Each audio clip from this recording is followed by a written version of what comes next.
हे live Facebook live झालं त्यानंतर नेमक्या काय काय घडामोडी घडल्या, करुणा रुग्णालयामध्ये कार्यकर्ते कसे पोहोचले, या संदर्भात क्षणाक्षणाचं अपडेट आम्ही तुमच्यापर्यंत पोहोचवत राहिलो। आणि आज सुद्धा आपण पाहिलं तर सकाळपासूनच कार्यकर्त्यांनी त्या ठिकाणी घोसाळकर यांचं कुटुंबियांचं सांत्वन करण्याकरता गर्दी केलेली आहे। अभिषेक घोसाळकर यांच्या पार्थिवाचं अंत्यदर्शन घेण्याकरता कार्यकर्ते त्या ठिकाणी पोहोचले। सकाळच्या दरम्यान समाज कल्याण हॉल दहिसर परिसरातला या ठिकाणी पार्थिव अंत्यदर्शनाकरता ठेवण्यात आलेलं होतं। त्यानंतर दौलतनगर इथं अभिषेक घोसाळकर यांच्या घरी, विनोद घोसाळकर यांचं हे घर आहे, तिथं आता अभिषेक घोसाळकर यांचं पार्थिव ठेवण्यात आलेलं आहे। साधारणतः दुपारी 3च्या दरम्यान या ठिकाणी अंत्ययात्रेला सुरुवात होईल आणि दौलतनगर इथल्या स्मशानभूमीत अभिषेक घोसाळकर यांच्यावर अंत्यसंस्कार केले जाणार आहेत। दरम्यान काल जी घटना घडली त्या घटनेचे पडसाद राजकीय वर्तुळातून सुद्धा उमटत आहेत। चोख पोलीस बंदोबस्त बोरिवली दहिसर परिसरामध्ये ठेवण्यात आलेला आहे। कुठलाही अनुचित प्रकार घडू नये याकरता तगडा पोलीस बंदोबस्त देखील या ठिकाणी ठेवण्यात आलेला आहे। सिव्हिल साध्या वेशात सुद्धा या ठिकाणी पोलीस वावरत आहेत या सगळ्या परिस्थितीवर लक्ष ठेवून आहेत। तर दुसरीकडे आपण जर पाहिलं तर मॉरिस यांच्या पत्नीचा जबाब देखील नोंदवला जातोय। मॉरिस यांच्या पत्नीचा जेव्हा जबाब नोंदवला गेला तेव्हा मॉरिस सातत्यानं मॉरिसच्या मनात अभिषेक घोसाळकर यांच्याविषयी द्वेष होता, राग होता, असं मॉरिस यांच्या पत्नीनं जबाबात माहिती दिलेली आहे। आपण अभिषेक घोसाळकर यांना सोडणार नाही असं सातत्यानं विधान मॉरिस यांच्याकडून केलं जात होतं, असं देखील मॉरिस यांच्या पत्नीनं जबाब नोंदवलेला आहे, जबाब नोंदवण्यात आलेला आहे। एकूणच अभिषेक घोसाळकर यांच्यावर गोळ्या झाडून हत्या करणारा मॉरिस नरोना याच्या विरोधात मुंबईच्या MHB पोलीस ठाण्यात कलम 376 नुसार गुन्हा सुद्धा दाखल करण्यात आलेला आहे या सगळ्या प्रकरणी। पण मॉरिसनं स्वतःला सुद्धा डोक्यात गोळी झाडून आत्महत्या केलेली आहे। मॉरिस हा त्या सगळ्या परिसरातला एक स्वयंघोषित सामाजिक कार्यकर्ता होता, त्याची सामाजिक संघटना होती, पण हे सगळं सामाजिक कार्य करत असताना त्याच्या मनात कुठंतरी राजकीय वर्तुळात सक्रिय होण्याच्या दृष्टीनं सुद्धा तो प्रयत्नशील होता, अशी देखील एक माहिती या सगळ्या प्रकरणातून आता समोर येते। तर घोसाळकर यांच्या बाबतीत म्हटलं आपण तर घोसाळकर कुटुंबियांचं बोरिवली दहिसर परिसरामध्ये एक बडप रस्ते आहे। विनोद घोसाळकर हे माजी आमदार राहिलेले आहेत, त्यानंतर अभिषेक घोसाळकर हे देखील माजी नगरसेवक राहिलेले आहेत। या घडीला एक महत्त्वाची बातमी येते, पाहूया आपण काय अपडेट आहे या सगळ्या प्रकरणामध्ये।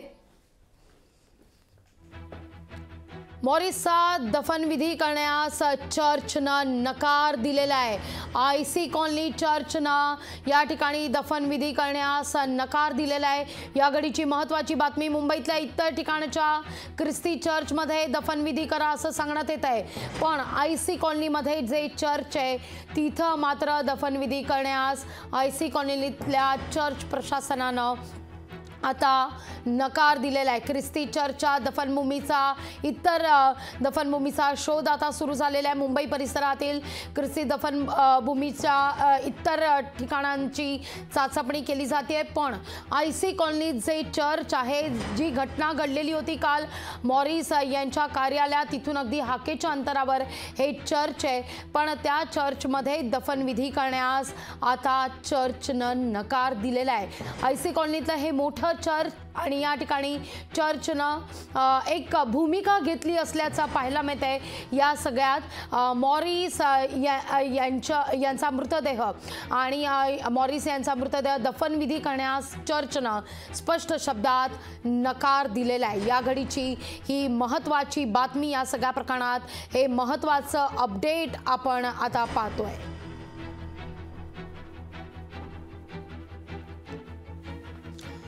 काल जर आपण पाहिलं तर फेसबुक लाईव्हच्या माध्यमातून हा सगळा प्रकार महाराष्ट्राच्या कानाकोपऱ्यात पोहोचलेला होता। महाराष्ट्रानं पाहिलेलं होतं दोघांमध्ये सुरुवातीला कसा संवाद झाला, खेळीमेळीचं हे सगळं वातावरण होतं, पण आता हा ट्रॅप होता का?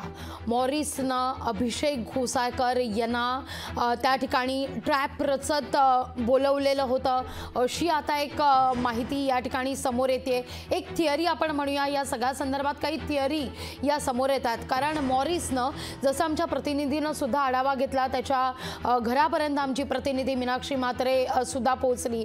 या ठिकाणी सुद्धा मीनाक्षीनं आढावा घेतला। राज टॉवर जी आहे आयसी कॉलनी परिसरातली, त्या ठिकाणी मॉरिसचं वास्तव्य होतं। मॉरिस त्या ठिकाणी राहत होता, त्याचे कुटुंबीय राहत होते। पण ही घटना घडण्याच्या बरोबर 2 दिवस आधी मॉरिसनं आपल्या कुटुंबियांना गावी पाठवलेलं होतं, त्यामुळे त्याच्या घरी कुणीही नव्हतं। त्यानंतर मॉरिसनं सामाजिक कार्य करण्याच्या बहाण्यानं अभिषेक घोसाळकर यांना त्या ठिकाणी कार्यालयात बोलवलं। महत्त्वाची बातमी, महालक्ष्मीच्या चर्चच्या दफनभूमीत अंत्यसंस्काराची शक्यता वर्तवली जाते। मॉरिसचा मृतदेह महालक्ष्मीच्या चर्चमध्ये नेला जाण्याची शक्यता आता वर्तवली जाते, कारण आयसी कॉलनीतल्या चर्चनं मॉरिसचा दफनविधी करण्यास नकार दिलेला आहे। अधिक माहिती घेऊया आपले प्रतिनिधी विकास मिरगणे यांच्याकडून। विकास, काय अधिक माहिती या सगळ्या संदर्भात? आयसी कॉलनीत जे चर्च आहे त्या चर्चनं मॉरिसचा दफनविधी करण्यास नकार दिलेला आहे, त्यामुळे मृतदेह महालक्ष्मीच्या चर्चमध्ये नेण्याची दाट शक्यता आहे। मॉरिस नोरे यांच्या मृतदेहावर जे अंत्यसंस्कार होणार आहे, ते अंत्यसंस्कार नेहमी कुठे करायचा असा प्रश्न मुंबई पोलिसांना पडलेला आहे। कारण दहिसर असेल, बोरवली असेल, या ठिकाणी ज्या वेळेला पोलिसांनी तिकडे सांगितलेलं जातं, पण मात्र संबंधित त्या लोकांनी तिकडे विरोध दर्शवलेला आहे, आपल्या सूत्रांनी माहिती दिली। त्यामुळे मुंबई पोलीस सतत संपर्कात आहेत की कुठे नेमकी करायचं आहे। त्यासाठी आता महालक्ष्मी चर्च जे आहे तिथे पोलिसांनी सुचवलेलं आहे, कारण नातेवाईकांचं म्हणणं आहे की महालक्ष्मी चर्चमध्ये करावं, कारण इतर ठिकाणी जे आहे तिथे सुद्धा विरोध होताना दिसून येतो। त्यामुळे मुंबई पोलिसांना प्रश्न पडलेला आहे की नेमके अंत्यसंस्कार कुठे करायचे। पोलीस या मुंबई पोलिसांशी, डीसीपीसी, वेगवेगळ्या पोलीस स्टेशनशी संबंधित बोलतायत की हा अंत्यसंस्कार नेहमी कुठे करायचा, कारण हा प्रश्न हा मोठा जटिल झालेला आहे आणि मोठ्या प्रमाणात विरोध होताना दिसून येत आहे। त्यामुळे बोरिवली असेल, दहिसर असेल, या भागामध्ये अंत्यसंस्कार केले जाणार नाही। त्यासाठी मुंबई पोलिसांनी महालक्ष्मी चर्च आहे तिथे पर्याय निवडलेला आहे। मात्र तिथेही स्थानिक जे आहेत काही लोक आहेत त्यांनी सुद्धा विरोध केलेला आहे की इकडे कुठल्याही प्रकारचा मृतदेह तुम्ही आणू नका।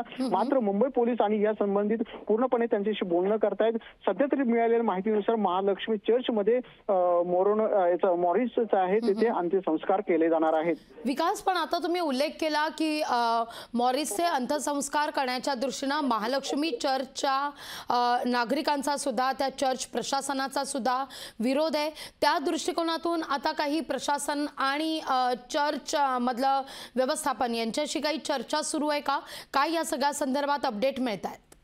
मॉरिसचा मृतदेह महालक्ष्मी चर्चमध्ये या संदर्भात तिथले स्थानिक पोलीस स्टेशन आणि क्राईम ब्रांच जे मुंबई पोलीस ज्यांच्याकडे तपास आहे तेच बोलताना दिसून येत आहे की महालक्ष्मी चर्च त्यांनी पर्याय निवडलेला आहे, पण मात्र तिथले स्थानिक जे आहे ते चर्चमध्ये ते काही लोक जे आहे त्याला विरोध करताना दिसत आहे, कारण हे जे प्रकरण आहे ते चिघळलेलं आहे। अशा वेळेला इथं त्यांचा मृतदेह आणू नये अशी काही तिथल्या प्रशासनाची आणि तिथल्या चर्च सामान्य प्रशासनाची सुद्धा भूमिका आहे। मात्र पोलीस बोलतात नेमकी करायचं कुठे आम्ही, यासाठी ते महालक्ष्मी चर्चवर तिथल्या प्रशासनाशी आणि पोलिसांशी बोलणं चर्चा सुरू आहे। विकास, आणि आयसी कॉलनीतल्या चर्चनं जेव्हा नकार दिला की या ठिकाणी मॉरिसवर अंत्यसंस्कार करू नका असं सांगण्यात आलेलं आहे। धन्यवाद विकास, तुम्ही दिलेल्या एकूणच या सविस्तर माहिती करता। लोकशाही मराठी ऐका, पहा, जागरूक रहा।